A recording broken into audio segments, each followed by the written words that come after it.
నమస్తే, welcome to CM today. నేను మీ మధు. ఒక ఎమ్మెల్యే పనితీరు అదే వాళ్ళ పిఏలు ఒక సిఐని బెదిరించడం వల్ల ఆ సిఐ సెలవుల మీద అంటే సెలవులు అని చెప్పేసేసి వెళ్లిపోయారట. నిజానికి ఆ అవమానం భరించలేక అలా వెళ్లిపోయారని చాలా వార్తలు గుప్పమంటున్నాయి. ఇంతకు ఏదారి నియోజకవర్గం, ఎవరా ఎమ్మెల్యే, ఎవరా పిఏలు, ఆ వెళ్లిపోయిన సిఐ ఎవరు, ఇవన్నీ తెలియాలంటే ఈ వీడియోని ఎక్కడ స్కిప్ చేయకుండా చాలా జాగ్రత్తగా చూడండి. హిందూపురం, అవును మీరు విన్నది నిజమే. ఇక సినిమా స్టార్ అని చెప్పాలో, లేకపోతే ఒక రాజకీయ నాయకుడు కొడుకని చెప్పాలో, లేకపోతే రాజకీయాన్ని అవకాశం పట్టిన ఒక వ్యక్తి అని చెప్పాలో తెలియట్లేదు. కానీ హిందూపురం నియోజకవర్గానికి బాలకృష్ణ ఎమ్మెల్యేగా వ్యవహరిస్తున్నారు. అయితే ఎప్పుడు సినిమాల మీద బిజీగా ఉన్నారని చెప్పేసి కొన్ని టాక్స్ కూడా, కొన్ని నెగటివ్స్ కూడా ఎక్కువగా ఆయన మీద స్ప్రెడ్ అవడం కూడా జరిగింది. ఈయన ప్రజల యొక్క సుఖ సంతోషాల కంటే, ప్రజల యొక్క బాగు కంటే, ఇక నియోజకవర్గం అభివృద్ధి కంటే కూడా సినిమాల మీద ఎక్కువగా ఫోకస్ పెడుతున్నారని కూడా కొన్ని దుష్ప్రచారాలు అయితే రావడం జరిగింది. ఏదేమైనా సరే ఇవన్నీ ఒక ఎత్తైతే, అయితే రీసెంట్ గా జరిగిన ఒక పరిణామం మాత్రం ఆయన ఎక్కువగా హైలైట్ చేస్తున్నాయి. ఏంటి అంటే, ఎప్పటి నుంచో టీడీపీని నమ్ముకుని ఉన్న ఒక రాజకీయ నాయకుడి ఇద్దరి కొడుకులు పోలీసుల నిబంధనలను ఉల్లంఘించడం వల్ల అక్కడ పోలీస్ స్టేషన్ లో అంటే 2 స్టేషన్లలో వారిద్దరి పైన కూడా కేసు నమోదైనట్టు తెలుస్తుంది. అయితే ఎవరైతే ఆ రాజకీయ నాయకుడు ఉన్నారో ఆయనైతే ఇక ఎమ్మెల్యే దగ్గరికి వెళ్ళి ఇక విన్నవించుకున్నారట. ఎప్పటి నుంచో పార్టీ కోసం పనిచేస్తున్న నేను, నన్ను కదని నా కొడుకుల మీద ఇక్కడ పోలీసులు కేసు నమోదు చేశారు, వాళ్ళ మీద పోలీస్ కేసు నమోదైంది. సో నేను ఇప్పుడు ఎవరికి చెప్పుకోవాలని అని తన బాధని, తన ఆవేదనని ఇక బాలకృష్ణ దగ్గరికి వెళ్ళి చెప్పుకోవడం జరిగిందట. అయితే అక్కడ వసుంధరాదేవి కూడా వీరి యొక్క బాధను విన్నారట. ఇదంతా కూడా బాలకృష్ణ దగ్గరికి కాకుండా వసుంధర అదే బాలకృష్ణ వాళ్ళ బాధ దగ్గరికి వెళ్ళి మొర పెట్టుకోవడం జరిగిందట.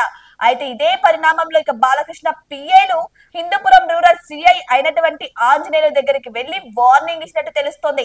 ఎవరి మీద కేసు ఫైల్ చేయాలో, ఎవరి మీద కేసు ఫైల్ చేయకూడదో తెలియదా, ఆ మాత్రం ఇంగిత జ్ఞానం లేదా, లేదు అంటే కావాలని చేస్తున్నారా, లేకపోతే ఎవరైనా నడిపిస్తున్నారా అన్న రీతిలో అయితే వారిని బెదిరించడం జరిగిందట. అయితే ఈ అవమానాన్ని భరించలేక ఆ సిఐ నేను సెలవుల మీద వెళ్తున్నానని చెప్పి లాంగ్ సెలవులు పెట్టుకుని వెళ్లారట. సో ఆ అవమానం కోసం ఇలా వెళ్లారని, కనీసం పోలీసులను గౌరవించడం లేదని, హిందూపురంలో ఇలాంటి అరాచకాలు ఎక్కువైపోతున్నాయని, వారిని అంటే అక్కడ కొంతమంది నాయకులు తిష్ట వేసుకొని కూర్చున్నారని, ఆ నాయకులను ఎదిరించి మాట్లాడినా, వారిని ఏమన్నా సరే ఇటు police and law and order కూడా వాళ్ళ చేతిలోనే ఉన్నట్టు వారిని ఎదిరించి మాట్లాడితే వీరి భవిష్యత్తు కూడా ఆగమాగమైపోతుందన్న కొన్ని వార్తలు కూడా గుప్పమంటున్నాయి. మరి ఇది ఎంతవరకు నిజమో తెలియదు కానీ ఈ వార్త మాత్రం ఇప్పుడు నెట్టింట తెగ వైరల్ అయిపోతుంది. ఇక బాలయ్య బాబుకు తెలియకుండానే ఇవన్నీ కూడా జరుగుతున్నాయా, కేవలం వసుంధర యొక్క ఆధిపత్యంలోనే జరుగుతున్నాయా, లేదంటే వీరందుకు వీరు ఎవరినో మనుషులను పురమాయించి పోలీసులను బెదిరించారా అన్న కోణంలో కూడా చాలా మంది ఆలోచిస్తున్నారు. మరి ఇక్కడ చూసుకుంటే బాలకృష్ణ ఎక్కువగా వారి నియోజకవర్గంలో కాకుండా ఎప్పుడు సినిమా షూటింగ్ల కోసం ఇటు హైదరాబాద్, ఇటు కొన్ని లొకేషన్స్ లో తిరుగుతూ ఉంటారని, నియోజకవర్గ బాధ్యతలన్నీ కూడా వసుంధరాదేవి దగ్గర నుండి చూసుకుంటారని కూడా తెలుస్తోంది.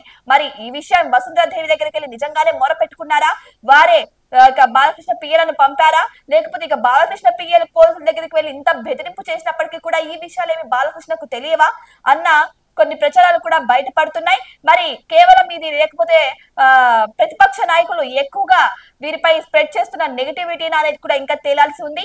బట్ ఏదేమైనా సరే బాలకృష్ణ పిఏలు వెళ్లి ఒక సిఐ పొజిషన్ లో ఉన్నటువంటి అదే పోలీస్ ఆఫీసర్ ఆంజనేయుల్ని బెదిరించారనే వార్త మాత్రం బయటికి రావడం జరిగింది. మరి మీకేమనిపిస్తుంది, నిజంగానే బాలకృష్ణ పిఏలు వెళ్లి ఆయనను బెదిరించారా, అందుకోసమే సెలవులు అని ఒక కారణం చెప్పి ఆయన అక్కడి నుంచి వెళ్లిపోయారా అని కూడా కొన్ని కోణాలు ఎదురవుతున్నాయి. మరి దీని గురించి మీ అభిప్రాయం ఏంటో కామెంట్ బాక్స్ లో కామెంట్ రూపంలో తెలియచేయండి. ఇటువంటి మరిన్ని ఇంట్రెస్టింగ్ అప్డేట్స్ కోసం మా ఛానల్ ని సబ్స్క్రైబ్ చేసుకోండి.